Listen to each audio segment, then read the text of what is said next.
It's Movie Time is brought to you by the Gateway Film Center, 1550 North High Street, Columbus, Ohio.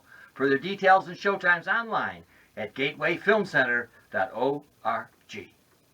The award-winning It's Movie Time is produced by John DeSando.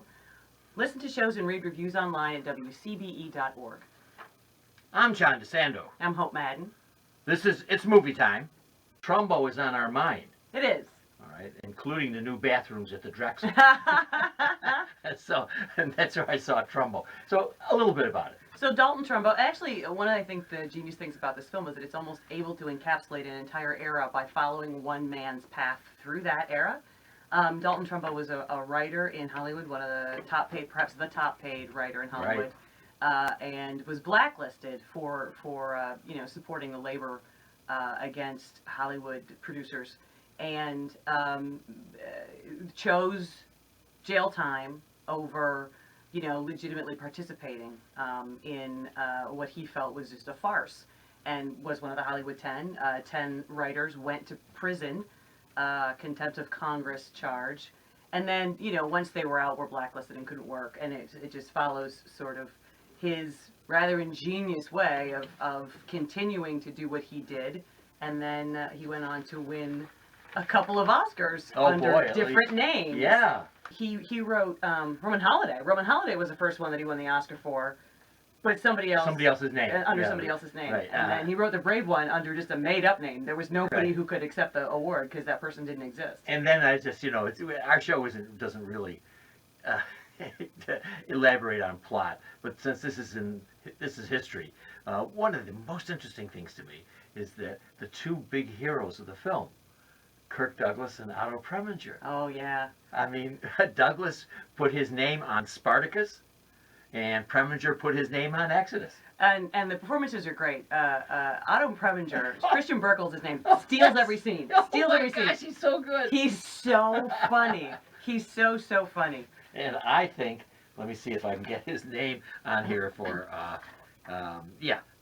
Dean O'Gorman plays Kirk Douglas. Yeah, you might recognize him, or you might not. He's one of the hobbits in the Hobbit film. Yes, he's one of the dwarves in the Hobbit films, and he looks shockingly like Kirk Douglas. Physique, his blondness, the chin. Oh my! It really is in fact, when these two are on, together with John Goodman, who plays the Schlockmeister. Yeah, and Stephen Root. Yeah, they play brothers. Yeah, who just kings. Shill the worst kind of movie, and they are hilarious as well. Because you can tend maybe to get a little bit bogged down on the smart dialogue that's also philosophical, and when Goodman comes on swinging the baseball bat. That's awesome. So great. He's vintage Goodman. Yeah. And when these two guys come on, for me, of course, these were the two of the big names in film when I was growing up. So to see Kirk Douglas and to see how much what a part of Spartacus he was. Right. I mean, looking at each scene and making decisions and telling his producer to take off. He'll leave I think the producer wanted to pull Trumbo. Yeah, said you can't put his name on there. He said, well, you can reshoot all my scenes. Yes, I just love that. Hope, I think that Bryan Cranston playing Trumbo at this point might get the Oscar. Am I far off? I think that he's probably in the running. I would be surprised if he did get it, but I think that he is probably in the running. He's just a great actor. He was great in this role. I think that he does a nice job of because a lot of the lines are difficult to deliver believably. They would come off, I think, stilted with somebody else, but he's funny, yeah. He's clever, the weariness comes out of him as the movie progresses, and he's just got great chemistry with everybody, especially, I think, Elle Fanning, who's another really talented performer. Oh, boy. Yeah, she's an idealist. She plays the idealist daughter. Yeah, she's another social activist, just like her father. Right. Yeah. In fact, you remind me that, and I know you have made this point, that I would certainly like more of characters like her. Yeah.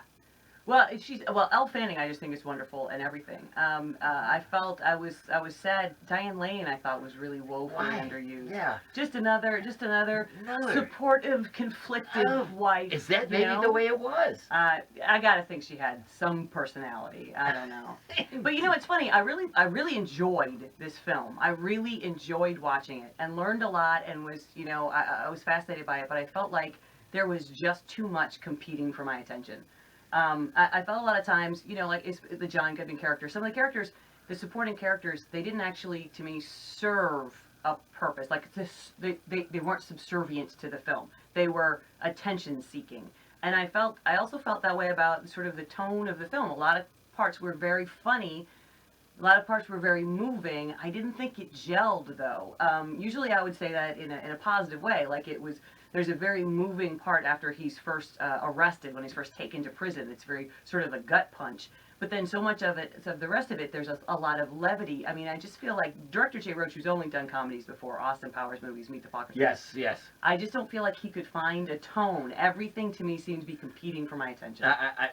Great point. And certainly the difference between his light films, like the Austin Powers, and then this one, which was certainly heavier and a different world for a director. He seemed to be unable to pull off the balancing act. Yeah. Between, and there were funny moments. Yes, definitely. But it is, my gosh, fans, a very, very heavy duty subject. It is, yeah. Hollywood, the anti-communist movement in Congress, particularly, as everybody knows about Joe McCarthy, but we had hearings for these writers, and 10 of them, including Trumbo, refused to give names. Now, here's one. I mean, I'm not sure our audience cares, but I care. Edward G. Robinson. Eddie Robinson gave names. He did. The Little Caesar and all the other great gangster roles that he played. He eventually had to give names because he had been hadn't worked in a year, right? He hadn't worked in a year. Yeah. And I thought that the gentleman who played him... Stuhlbarg. What is it? I can't think of his first name. His last name is Stuhlbarg. He's Yeah, Michael Stuhlbarg. Michael Stuhlbarg. Right. It's funny. I felt like that was a good performance until I saw Louis C.K., which is another issue that I had with the film, is that I felt like, so Louis C.K.'s performance, he was wonderful. It was very naturalistic performance. Very, very naturalistic performance. In this movie, it stood out because everybody else's was a little stilted, a little stylized, felt a part of, not necessarily the actual 1940s and 50s, but the movies we're familiar with in the 1940s and 50s. Their performances mirrored the performances of that era, whereas Louis C.K. just performed like an actor. And that, again, it was jarring to me. Although, I loved Helen Mirren. How about Helen Mirren? Just delightfully wicked. Now, listen. So great. She's playing Hedda Hopper, and I guess I grew up with Llewellyn Parsons and Hedda Hopper, but this was when they flourished in the 60s, 50s, and it was to see Helen Mirren. Now, Mirren, to our point, Mirren balances. She does. The way Roach, the director, can't seem to. Yes. Yeah, she does. She's got perfect comic timing, but she wields a knife. She's bitter, she's angry, she's funny. Of course, Helen Mirren is a master. I mean, she looked like her, which I didn't realize. They show photos at the end, and she looked like her. But yeah, I thought she was probably the highlight of the film for me. I thought she was just magnificent. And there are nuances in this film. For instance, Trumbo, the character, admits to perhaps Louis C.K.'s character, but anyway, that ironically he's living a high life and yet he's supporting the working class, right. as communists would do. And I forget what the term. There is a term for that kind of person. And I love his honesty. He doesn't want to lose this beautiful house. No. All that. He's not willing to give it up. And my gosh, that's a part of the film that I really liked. And I did love Cranston. I've never seen him in Breaking Bad. I actually have never seen it either. Oh, I can't believe we both admit that. Well, we're not. Neither of us are big TV people. No, not at all. But he is always wonderful. Bryan Cranston is always really good, and certainly in this movie he is. Well, if you want to see, I think there are many people who will go to see this film, Trumbo at Scald, will go to see it for Bryan Cranston, and I believe that they won't be disappointed. I was certainly impressed with his performance. Yeah. for those unlike me who didn't live through this terribly black time for Hollywood and for our nation, when it was pursuing these people who really were not Russian agents, they were simply. Well, I have to say, I think the most relevant. I mean, the film is startlingly relevant right this minute. Oh, Startlingly thank you. so, almost like a slap in the face as you're watching it, which maybe might be one of the reasons why I think some of the levity I found off-putting, because it is right at this very second in history. You're just like, do you see what we do? Do you see what this is? Kind of wonderful in that way. Well, the whole question of equality. Yeah.